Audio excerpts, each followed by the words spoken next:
Salut, c'est Tokyo, j'espère que vous allez bien. Aujourd'hui, je parle d'une chose que tout le monde adore. Oui, c'est l'argent. Personne déteste l'argent. On aime parler de l'argent, on vit pour gagner de l'argent. Et même quand la vie se finit, on parle de l'argent. Pour l'héritage, tout ça. Voilà, l'argent, c'est indispensable pour tout le monde. Mais étant donné que je suis japonais et que j'habite en France depuis quelques années, au début, je me disais chaque fois, je déteste la méthode de paiement en France. Vraiment, what the fuck. Alors aujourd'hui, je parle de pourquoi les Japonais trouvent que c'est chiant et choquant les paiements en France. C'est parti.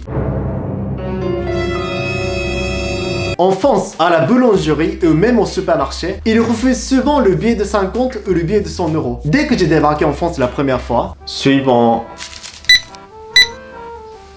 Ça vous fera 3,20 €. Désolé, je n'ai qu'un billet de 50 euros. Vous êtes sûr que vous n'avez pas de monnaie? Vous n'avez ni la carte bancaire? Ah non, désolé, je viens d'arriver en France et j'ai pas encore fait ma carte. Alors c'est la caisse numéro 3. Est-ce que tu peux venir pour vérifier le billet s'il te plaît? Monsieur, normalement on n'accepte pas le billet de grande valeur. Hein. Je me suis dit, what the fuck? Pourquoi ils n'acceptent pas le billet de 50 ou 100 euros? Ils se méfient des clients comme ça alors qu'ils sont juste devant eux. S'ils les acceptent pas, alors à quoi ça sert ces putains de billets? Oui, ça vous semble normal pour vous les Français, mais pour les Japonais, c'est vraiment what the fuck. Parce que si c'était au Japon, Okakama irashaimase. こちら1点のお買い上げで11円でございます。ああ、それなら1万円お願いします。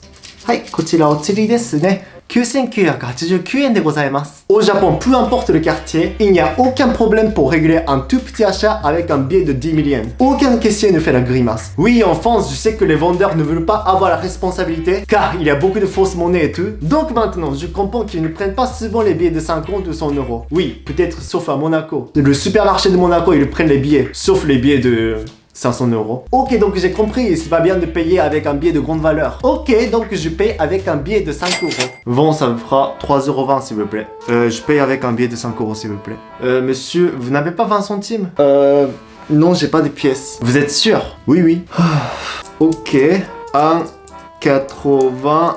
Voilà. Mais pourquoi il a soufflé? Est-ce que j'ai fait un truc que j'aurais pas dû? Est-ce que j'ai fait un truc pas bien? Le caissier préfère arrondir le rond de monnaie avec une pièce de 2 €. Et il a la flemme de rentrer la monnaie avec des petites pièces. Mais j'en ai rien à foutre de ta flemme. En plus, j'avais vraiment pas 20 centimes. Normalement, les vendeurs japonais ne te demandent jamais de payer comme ça. Oui, oui, on est en France. Maintenant, j'ai l'habitude, donc pour moi, c'est pas choquant. Donc, pour tous les Japonais qui viennent d'arriver en France, c'est vraiment choquant. En plus, les caissiers vénèrent, tu vois.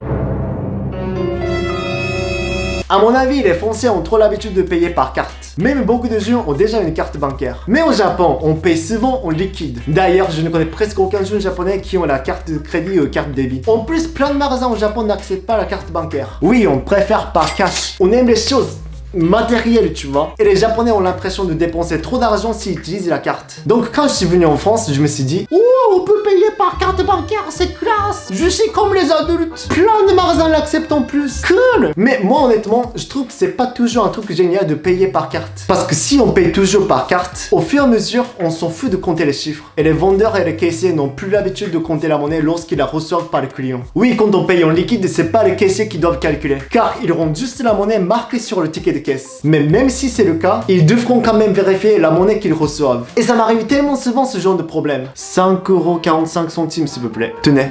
Bon, 10,25 €. Excusez-moi, je vous ai donné 10,45 €. Ah bon? Ah oui, pardon. Ah, j'ai déjà encaissé cette somme dans la machine. Pas de souci, je calcule moi-même. Donc c'était... Oui, donc je devrais recevoir 5 €. 10,45 € moins 5,45. Donc c'est 1045 moins 5045. Ça donne 5 €. Excusez-moi, je suis en train de calculer là. Même des fois, 4,50 € s'il vous plaît. Je paie avec un billet de 10. Voilà, 5,50 € pour rentrer la monnaie. Mais attendez, j'ai reçu 6,50 €. Donc il y a longtemps, je pensais souvent, c'est à cause de l'utilisation de la carte bancaire. Putain, il faut arrêter de payer par carte bancaire. Mais j'ai arrêté de penser ça quand j'ai commencé à travailler dans un magasin en France moi-même. Parce qu'une fois j'étais vendeur dans un magasin en France, ça m'a tellement rassuré que les clients payaient par carte. Car c'est tellement facile pour encaisser, pas besoin de toucher à la monnaie, pas besoin de compter l'argent que les clients me passent. En plus, ça fluidifie la file d'attente à la caisse. C'est plus sécurisé, c'est pratique. Juste un bouton, hop là, terminé. Mais dans le magasin en France, comme j'encaissais toujours par carte, quand certains clients payaient en liquide, franchement, j'avais du mal à compter d'un coup et j'en avais avais marre des clients qui payaient en liquide. Alors que je suis asiatique. Lorsque je travaillais dans un supermarché au Japon, la plupart des clients payaient en liquide. Donc je faisais plus attention à combien je recevais en monnaie. Mais c'est vrai que c'était un peu chiant d'encaisser en comptant tout ça. Mais attention, ici en France, les touristes japonais payent assez souvent en liquide. Ils croient qu'ils sont toujours au Japon quoi. Et j'entends souvent qu'ils ont ce genre de problème. Et beaucoup de japonais disent qu'ils se sont fait carotter. Mais c'est normal de se tromper si on n'a pas l'habitude de recevoir en liquide. D'ailleurs, c'est la raison pour laquelle ils se font voler leur portefeuille tout ça dans le métro. En France, c'est pas vraiment commun de sortir de l'argent si c'est pas dans un restaurant ou dans un magasin. Ah, en fait, je t'ai pas encore remboursé, hein. Mais wesh, tu fais quoi? Bah, je te rembourse la moitié de la note quand on était au bar. Mais tu te quoi où là? Bah...